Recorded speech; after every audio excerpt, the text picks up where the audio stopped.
First of all, I'm not going to worry about it, Phil, because he's not going to win. She's going to win this. She's going to take every one of the swing states. And I said, you do realize you wasted your vote, right?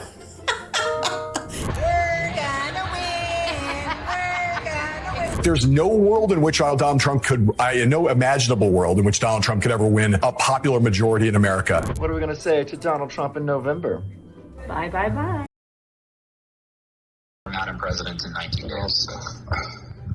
It's going to be a landslide. I think they're going to call it Tuesday night, too. She's definitely going to win the popular vote. I think he will, of course, go batshit insane, as he always does. He won't accept it. These are the greatest pre-election cocky, taunting videos that Democrats and their supporters made just prior to the election. They aged like a fine milk.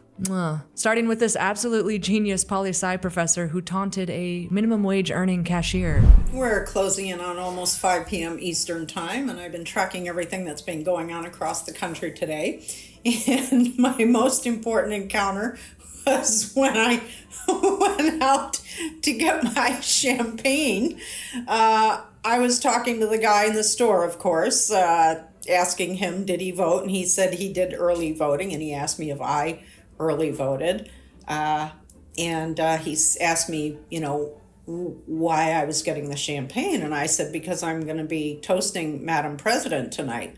And he just looked at me with kind of like a smirk on his face. And I said, you know, she's going to win this, right? And he says, oh, well, it's very, very close. And I said, no, it's not. He says, well, what do you mean? I said, no, it's not. The women of America are making their voices heard. Reproductive rights is what it all comes down to. And the women are voting in numbers relative to men that are unbelievable. She's won this. And I said to him, she's going to take every one of the swing states plus Iowa. No. And he said, oh, but the numbers are so close. I said, I'm a political analyst. I'm telling you right now, the numbers are there. She's taking this election. And then I said to him, you realize, and he didn't tell me who he voted for, but of course I knew. And I said, you do realize you wasted your vote, right? And I didn't care. And I walked out with my bottle of champagne and happily walked home. Bye-bye. So, as you know, Kamala Harris did not win the election. As the numbers stand right now, there were 18 million fewer votes than in 2020. And as I have said all along, you have to have a huge, huge turnout. And it goes to the Dems. And we didn't have it. There is one fundamental thing that you cannot account for when you're using data to predict or project the outcome of an election, is you can't factor in the impact of racism or the existence of racism and misogyny. I would love to see that dude's reaction right now. How she told that cashier that she's an expert and he needs to trust the experts and that he wasted his vote. Also, is it me or does she look like if Sarah Palin really let herself go, i.e. joined the 4B movement? We're gonna win. We're gonna win. Exactly. I mean, not to be, cocky, but I'm optimistic. Okay, so let's keep it together, people. I haven't changed my map. Check it out. I still have Harris as getting 349 electoral votes. It's going to be a landslide. I know a lot of you are sleeping better because we're having discussions and you're starting to realize this is very realistic. I also have people saying not only do they agree with me on Florida, but so many people are telling me to change Texas to blue. Look at how many votes we have to play with. Don't listen to CNN or any of the media. They're just going straight off these weird polls and they keep saying everyone's neck and neck. No, I think she's going to get Arizona, Nevada, and the blue wall, Michigan, Minnesota, Wisconsin, Illinois, Pennsylvania. It's going to be a landslide. I think they're going to call it Tuesday night, too.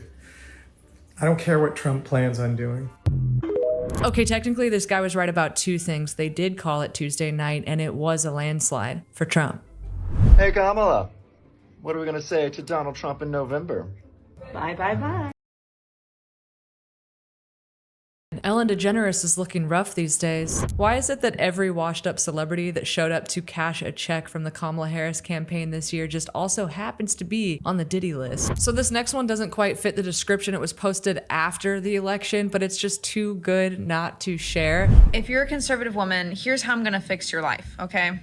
So you just got married to your husband. Your husband is blatant, just redneck garbage.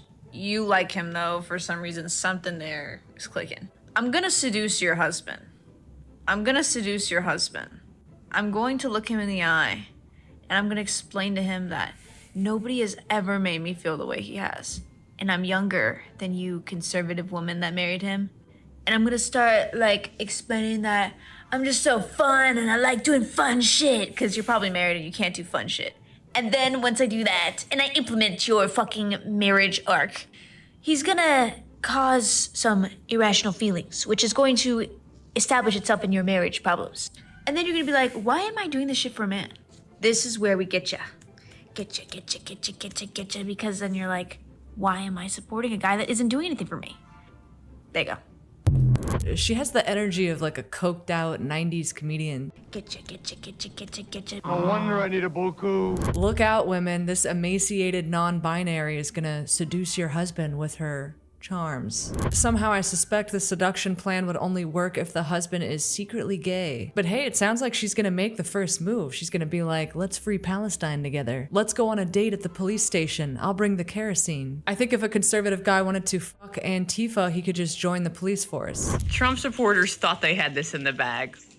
But look at these numbers. He's still going down. She's still going up. It's just been a crazy turn of events. We are one day away from this election, and I think a lot of people are going to be upset. This lady is right about one thing. A lot of people were deeply upset. Oh no! No! No! Why? And I'm sorry to say, I know Nikki Haley is now trying to come back into the fold, trying to come back to Trump. Maybe I'm a bad person. I just do not trust this lady after what she tried to do. I think she was also funded by like Reid Hoffman, this major Democrat donor. And if Donald Trump is the nominee, mark my words, we will see a President Kamala Harris. Governor, thank you. It always seemed like she was this close to pulling a Liz Cheney. And this, folks, is the pièce de résistance. Bill Maher, who occasionally tries to sound critical of the Democrat Party for clout, committed the most spoiled milk take of them all. Am I going to worry about it? First of all, I'm not going to worry about it, Phil, because he's not going to win. So you think he's just worn it out? You think people are just going to get fatigued? Enough. I Just feel category fatigue. I mean, it's just going to be, we're talking about a few 100,000 people perhaps, but I think it's going to be a little closer than that. First of all, she's definitely going to win the popular vote, as Democrats almost always do now. I think he will, of course, go batshit insane, as he always does. He won't accept it. His followers, I think, I don't think their heart will really be in it, as it was in 2020. Some of them, there's lots of people who will always be in the bunker with Mrs. Goebbels, taking the poison and giving the poison to the children, because it's better than living in a world without National Socialism. I make an analogy, but I don't say he's a Nazi. But I think for most people, it's just fatigue.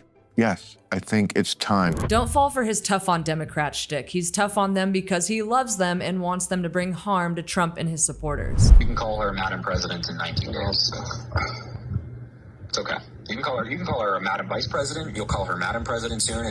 You're just like deliberately being disrespectful. Poor little Harry Sisson is part of the AstroTurf Democrat content creation universe, basically the twink version of David Pacman, who recently melted down after hemorrhaging subscribers who believed his arrogant and delusional pre-election prediction of a Harris landslide. Poor guys. We now know where Trump can perform and where he can't perform, what he can and can't do, what his ceiling and floor are as a presidential candidate. And Joe, this is the thing.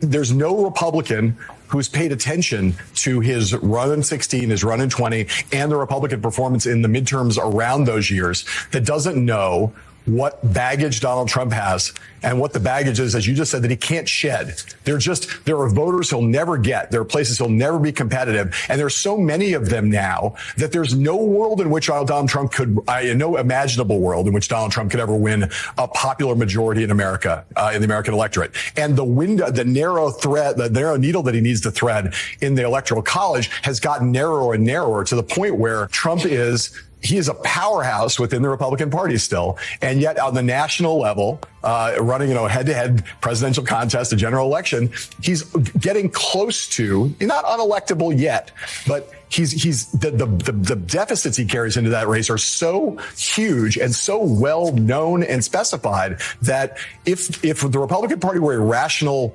body with a single mind, there's no world in which he would be the nominee. But that, of course, is not the way our politics work. And there are still tens of millions of people in the Republican Party who don't see this and would vote for Donald Trump to be the nominee and vote for him to be president again. And that's the conundrum that the party faces. Trump's political career is done. Quote, Democrat stooge and fake journalist John Heilman, only a few months before Trump's landslide win, Electoral College and popular vote. Heilman, who recently said X, formerly known as Twitter, is pure misinformation, while his network, MSNBC, is the shining exemplar of truth. Not only is Twitter not a real place, but it's become a toxic cesspool filled with nothing, not about right, it's not about conservative, it's just filled with misinformation, disinformation, and conspiracy theories. So I would rather not have the left replicate that if that's what's required.